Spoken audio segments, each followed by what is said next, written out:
కొంచెం పక్కకి రండి సార్ సైడ్ దూరం అయిపోయింది సార్ ఒక్క నిమిషం ఒక్క నిమిషం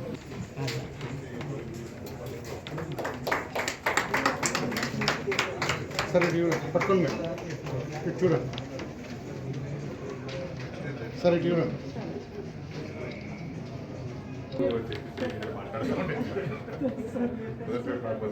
రండి రండి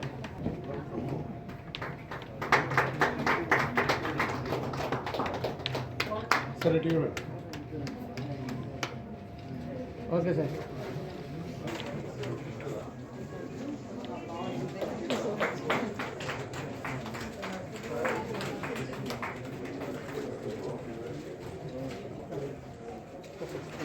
okay sir next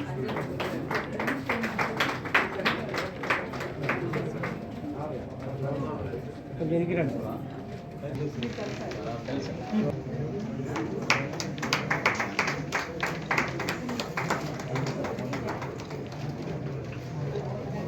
okay madam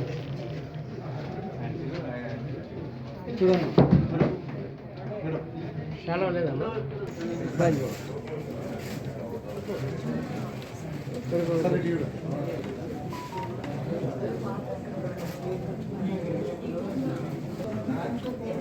ready ఉన్నది సన్మానం మీకు మేడం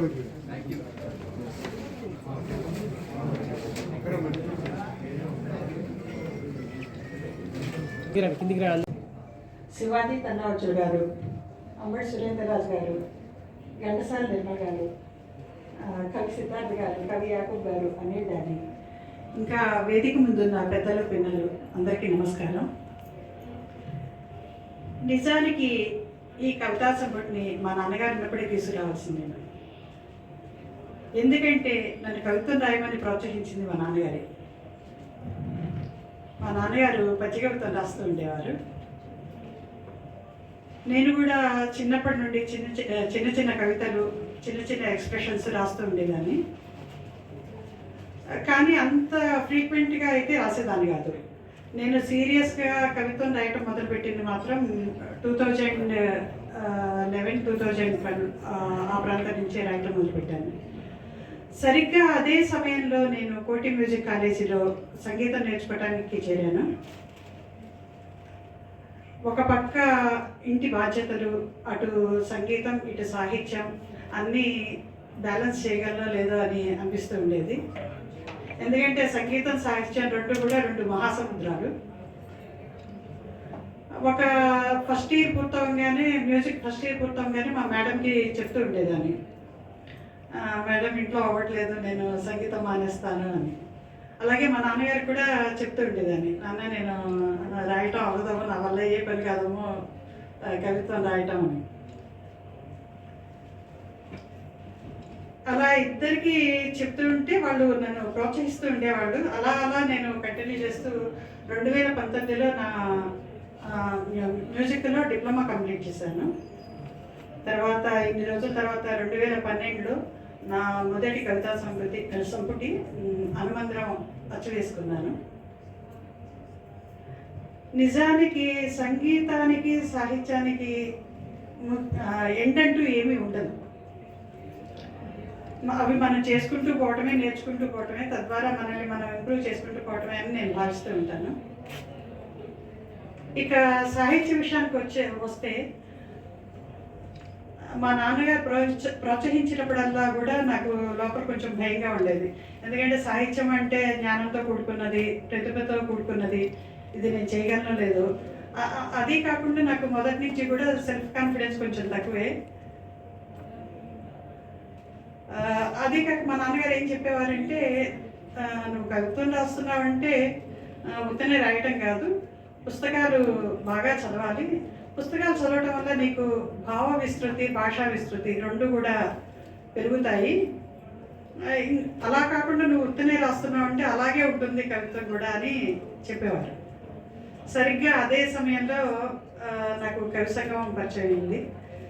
కవి సంగమంలో సీనియర్స్ రాసిన వ్యాసాలు మా జూనియర్ కవులకి చాలా ఉపయోగపడ్డాయనే చెప్పచ్చు. ఆ తర్వాత యాకూబ్ సార్ కూడా నన్ను కవి సంగమం 6th మీట్లో కవితా పట్టణానికి పిలిచారు. చాలా తొందరగానే పిలిచారని చెప్పాలి. ఆ తర్వాత మధ్యలో కొంచెం గ్యాప్ వచ్చినప్పుడు యాకబ్ సార్ ఫోన్ చేసి, అమ్మ ఈ మధ్యకాలం రాస్తున్న వాళ్ళలో కవిత్వం బాగా రాయగలవు అని నేను నమ్ముతున్న వాళ్ళలో నువ్వు కూడా ఒకదానివి, రాయి మానకు అని చెప్పారు. అలాగే శిలాలలిత మేడం కూడా కనిపించినప్పుడల్లా ఎంకరేజ్ చేస్తూ ఉండేవారు. ఇక ఆ తర్వాత మన ప్రయత్నం లేకుండా ఎక్కడి నుంచైనా మనకి ఒక సహాయం వచ్చింది అంటే నేను అది భగవంతుడి నుంచి వచ్చిన సహాయంగా నేను అనుకుంటాను.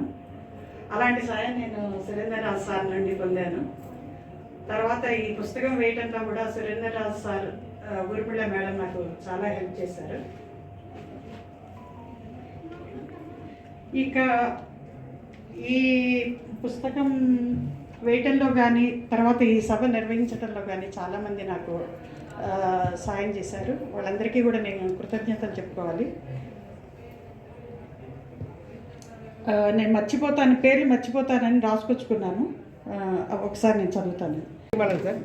సార్ గట్టిగా ఈరోజు సభకు ఇచ్చేసి ఈ హనుమంద్రం అని కవితా సంపుటి రాళ్లబండి శశిశ్రీ గారు, నా సహధర్మచారిణి, నా భార్య, ఆవిడ ద్వారా ఈరోజు మీరందరూ సభకి అటెండ్ అయినందుకు మాకు చాలా సంతోషంగా ఉంది. మా శశిశ్రీ చిన్నప్పటి నుంచి కూడా కవితలు, సంగీతం, సాహిత్యంలో చాలా ఇంట్రెస్ట్ తీసుకుంటుండేది. పెళ్ళైన తర్వాత కూడా తను చాలా డిఫరెంట్ రోల్స్ని చాలా సక్సెస్ఫుల్గా ప్లే చేసింది. ఒక మదర్ కింద పిల్లల్ని నర్చర్ చేయడం కానీ, తర్వాత తన ఇంట్రెస్ట్ అయిన సాహిత్యం కానీ, సంగీతం కానీ, దానిలో ఉన్న ఫ్యామిలీ కార్యక్రమాలు చేసుకుంటూ దాంతోపాటు తను ఈ కళలను కూడా చాలా ఇంట్రెస్ట్ తీసుకుని చాలా శ్రమపడి దాన్ని సాధించింది. ఈరోజు చాలా గర్వంగా ఉంది. తను ఇంతమంది వక్తలు, కవులు శశిశ్రీ గురించి, తను రాసిన కవితల గురించి దాన్ని చాలా చక్కగా విశ్లేషించారు. దాన్ని చూస్తుంటే ఈ కవితలు, ప్రతి కవితని కూడా దీర్ఘంగా చదివి దాన్ని అనలైజ్ చేసి దాని ద్వారా ఏ మెసేజ్ తను కన్వే చేయాలనుకుంటుందో ఆ మెసేజ్ని కూడా అర్థం చేసుకోవాలని నాకు అనిపిస్తోంది. ఈ సభకు వచ్చిన మీ అందరికీ కూడా చాలా ధన్యవాదాలు. మేడం మీ స్పందన నేను చెప్పాల్సింది ఇందాక అందరికీ చెప్పేశాను. మరి మీరు ఇలాంటి ప్రోగ్రాలు ఎన్ని చేశారు? నాది ఇది మొదటి కవితా సంపుటి. అంటే భవిష్యత్తులో మళ్ళీ కొత్తగా కవితలను రాస్తారా? ఇంకా సార్ దగ్గర ఉన్నాడు.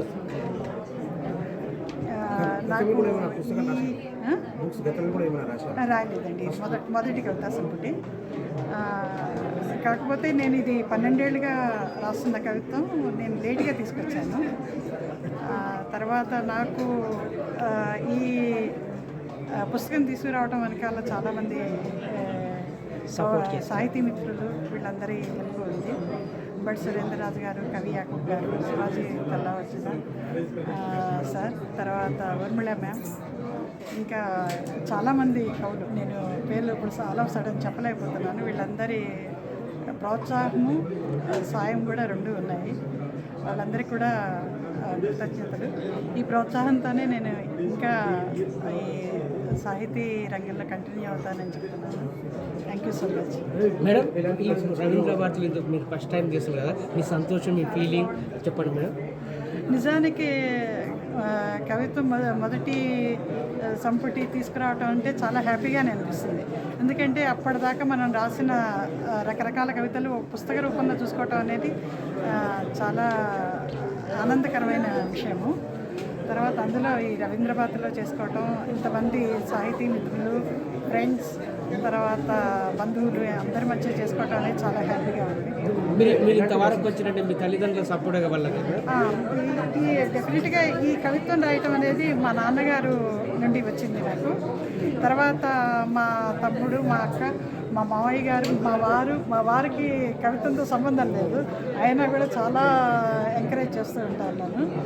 ఇట్లా ఇంట్లో వాళ్ళ సపోర్ట్ కూడా నాకు చాలా. మేడం, కవిత మీద అమ్మవారికి అమ్మ ఎక్కువ సపోర్ట్ చేస్తారు, డాడీ ఎక్కువ సపోర్ట్? డాడీనే సపోర్ట్ చేసేవారు. డాడీ మా నాన్నగారు పచ్చ కవిత్వం రాసేవారు.